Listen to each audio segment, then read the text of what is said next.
Patrick Shanahan draws his finger down a list of his priorities for the Pentagon: hypersonics, directed energy, space, cyber, quantum science and autonomy. It could not be further from the dusty battlegrounds of the past 18 years. When we talk about space, this is not designed for counter-terrorism, he says. Mr. Shanahan, a former Boeing executive, was propelled into the job of Secretary of Defense in January, having served as understudy to James Mattis for less than 18 months. He has taken the helm of an organization that is in the throes of change, as it prepares for life after the wars in Iraq and Afghanistan. In January 2018, the Trump administration published its National Defense Strategy, NDS. Officials lamented that nearly 2 decades of whack-a-mole against insurgents and jihadists had eroded the country's military edge, resulting in exhausted and undertrained units armed for the wrong enemy. So the NDS decreed that America would henceforth focus on long-term, strategic competition between nations, namely, China and Russia. Mr. Shanahan was charged with implementing the vision while Mr. Mattis traveled around the world calming ruffled allies. Get our daily newsletter, upgrade your inbox, and get our daily dispatch and editor's picks. This is the first time since the Reagan era where the United States has been motivated to modernize its warfighting architecture, its technologies, says Michael Griffin, the Pentagon's technology chief. The first time we've been forced to think about how we fight war. One priority is to retool the armed forces with the weapons they need.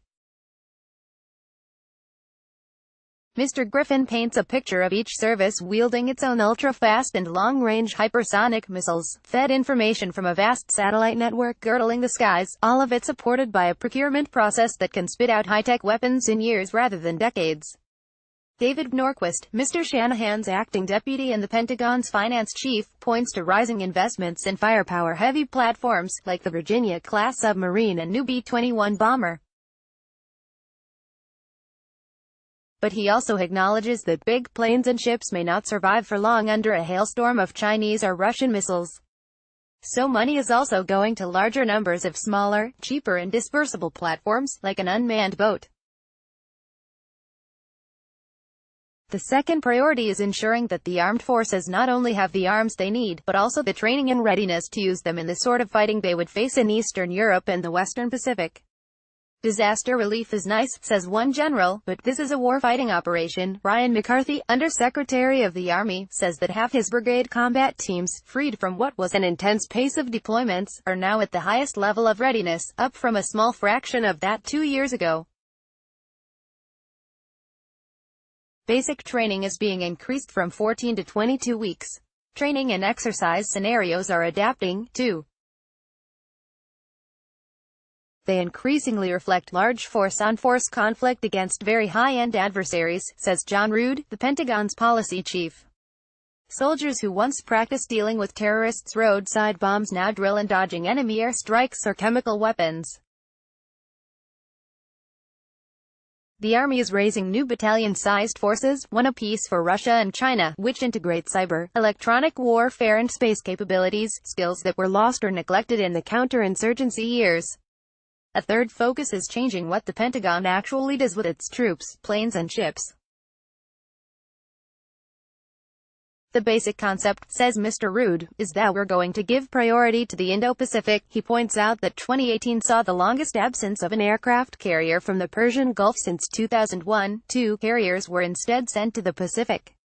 A working group at the Joint Staff has been poring through 150-odd global execution orders, directives to commanders around the world that have accumulated over the years, weeding out those which do not fit with the NDS's focus on great power competition. 7 out of 8 advise and assist missions in Africa Command have already been cut. Central Command, which covers everything from Egypt to Pakistan, will have more fat shaved off. But rebalancing is only part of the story. The most significant element of the NDS, says Mr. Shanahan, is dynamic force employment, DFE in mil speak. That refers to moving forces around the world quickly and unpredictably to bamboozle adversaries. Last year, for instance, the USS Harry S. Truman, an aircraft carrier that usually hangs around the Middle East, was abruptly called home midway through a deployment cycle and then suddenly sailed into the Arctic Circle, the first carrier to do so in 27 years, to join massive NATO exercises. For a carrier, whose movements are planned years ahead, that is warp speed. Similar surprise deployments of bombers, fighter aircraft and surface-to-air missiles are being planned under DFE. Despite all this, insiders grumble that civilians have not forced services to change spending patterns drastically enough.